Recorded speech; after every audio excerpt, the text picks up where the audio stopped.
This show is brought to you in part by viewers like you who joined the Patreon or become a YouTube member. Thank you. If you could, please hit the like button and subscribe if you want more Cavs-focused content. Hey, what's up, and welcome to a CAVS QnA, the show where I take your questions and answer them here in video format. A ton of things to get into, so let's just jump into it. First question is going to be from Jim, Lim, my bad. I'm going to just call you SpongeBob Jones. All right, SpongeBob Jones asks the question, who would my ideal buyout candidate be? And let me put this on screens for y'all so y'all don't think I'm just like being crazy for calling this man SpongeBob Jones. Where we at?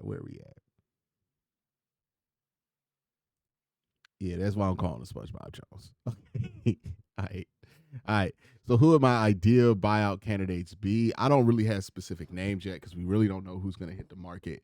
Cavs do need to get a backup big. I talked about this with Tony. I'm like, I don't know if the trade that you made with DeAndre Hunter, if that makes somebody like Tristan Thompson more playable. But what I am worried about is that like you lose one of these guys for 2 games in the series and the series swings because maybe Tristan's okay for one of those games, but 2 of those games is asking a lot out of Tristan. So I would like to get a backup big. That should be pretty obtainable from the buyout market. Maybe like another bench scorer, like another bench scorer, right? Just in case you need some more firepower in the series, right? Somebody can get you help in a game or 2. But that's who I would have my idea for being a buyout candidate. Let's move on to the next one. This comes from Torok, who says, "Hey Q, how high do you believe Evan Mobley's ceiling is, and what part of his game do you think needs to improve? Love the content. Been tuning in for years." One, thank you for tuning in and your time here on this channel. 2, what is Evan Mobley's ceiling? Evan has the ability to be a Jokic-like player. I don't know if he could be as good as Jokic. Like, Jokic, one of the best NBA players ever. So he could be a Jokic-like player. I would say he has the potential to be one of the 5 to 10 best players in the NBA. I keep pointing to him being like, imagine if Anthony Davis stayed healthy. Like, that's what Evan Mobley could be if he reaches his potential. I think what he needs to improve the most is his ball security. I think he has these lapses where he cannot hold on to the basketball for whatever reason, and strength. And he's made some great leaps in both of those categories this season. But yeah, strength and ball security. If he secures those 2 things with as well as he can facilitate, as good as his basketball IQ is and as dominant as his defense is, his ability to go left, right, and up and down, he could be one of the 10 best players in basketball. That's what I think his ceiling is. So appreciate you. The next question comes from, let me see, try to get it here. Fluke, who says this: what do you think about Ben Simmons in the buyout market? Now, this is something that Tony brought up because people are talking about this being a legitimate thing. And I see the appeal, right? I've at certain points understood the appeal of Ben Simmons on this Cavs team because Ben Simmons in the right system, right? Well, it's not even in the right system. The issue with Ben is that he could do so much. And what he can't do is not usually that big of a deal for somebody his size, right? If you just look at Ben Simmons as a 7-footer, it doesn't really matter that he can't shoot threes. It doesn't really matter that he doesn't shoot threes or doesn't want to shoot. Like, he could be useful to you. The problem with Ben is that in order to get anything out of Ben Simmons, you have to turn Ben Simmons into something that he's not. And I don't know what that you're going to get, right? He has not showed the willingness to be something that he's not. He has not shown the desire to do that. And I just feel like Ben Simmons would be a waste of everybody's time. And then, like, maybe this is just how I feel personally about Ben, right? I just don't think that kid, well, not kid, that man is somebody that you want in your locker room if you're trying to build a winning team. because I feel like he be out here advocating for loser positions on sports. Like every single thing he's done in his career, it's felt like some loser shit, right? Like some sucker stuff. Like it just, I don't want that dude in there, right? I don't want him influencing the minds of the people in my locker room, because the Cavs have a pretty good culture. And Ben Simmons, like the Cavs are type of team get down 20, fight hard. Ben Simmons, if he go down 20, he ain't doing shit. And maybe the culture here influences him to change his mind. But I've seen that man do that kind of stuff on teams that were legitimately trying to win championships.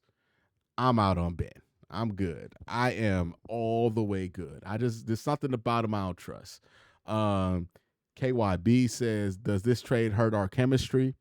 No, I don't think it does, because you kept the core together, right? The only players you got rid of were George Niang and Karis LeVert, two players who I do fear were always a threat to team chemistry with how much they like to shoot at times. So I'm pretty good on that. Jake Newton says, hey, Q, do you think that this change in personnel would negatively affect Ty Jerome in playmaking? I'm not super confident he can keep this level of offensive production without LeVert.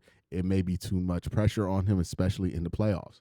Well, in the playoffs, you were never going to just have Ty Jerome and Karis LeVert on the floor at the same time as the scoring load if everybody's healthy, right? Like Donovan Mitchell or Darius Garland were always going to be on the court with Ty Jerome at the same time that Ty's there, and it's more than likely going to be Donovan Mitchell with Ty Jerome out there or vice versa, right? So I don't think this really affects Ty. Ty's used to playing with one of those two guys on the floor.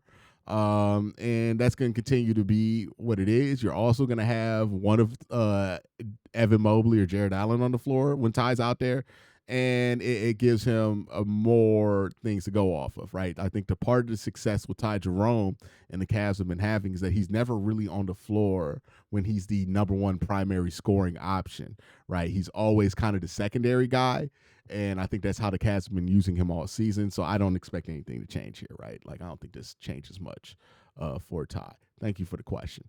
Donkey says, is the Cavs' softness due to them being a young team or the particular personnel that they have? I think it's due to size. Like, I think that's why people think the Cavs are soft. Also, like, I mean, this is a deeper conversation, but the Cavs have a roster of guys who do not portray the stereotypical image of masculinity as it relates to basketball players, right? Like Jared Allen is not wearing a bunch of chains. He's not talking shit on Twitter. He's a dude who likes to build computers, right? The same thing with Darius Garland. Donovan Mitchell talks all the time about how he is a proud mother's boy. Like, these are things that aren't really the norm as far as how we view masculinity within the context of NBA basketball players. And since that's the case, people take that that they're different to mean that they're soft, because they feel like the only way to be tough is to do those traditional things and to exude those traditional, masculine NBA values that we're used to these players kind of pushing out there, right? But I don't think that has anything to do with softness. Jared Allen might build computers. Jared Allen might have hot takes on Game of Thrones. Jared Allen might play one of them Diablo games, or like them I don't even know what the genre is, right? The action RPGs. He might be a RPG guy, right? But that don't mean nothing. That don't mean he's not tough, right? He seems plenty of tough to me, especially how he's come out this year. Darius Garland, Donovan Mitchell, because they're smaller, people kind of try to push them around. But Darius and Donovan, both on their own, have showed that they're not guys you can push around. I think a lot of the image of the Cavs being soft has to do with the fact that they don't exist in that traditionally masculine paradigm that I think everybody tries to push basketball players into, that they live in a different kind of realm, and people try to label that as softness because they don't know what to label it. And also it doesn't help that they're not the biggest team. So bigger teams do push them around simply because the other teams are bigger. So I think both those team things combine for people kind of talking about the Cavs crazy. I think that's why it's nice to see Jared Allen every once in a while give a homeboy a receipt, right? And I like that he did that because giving that receipt lets people know, don't get it twisted. Like, ain't nothing crazy going down here. But yeah, man, that's it for Q&A. Y'all have a great day. Have an even better night. Peace.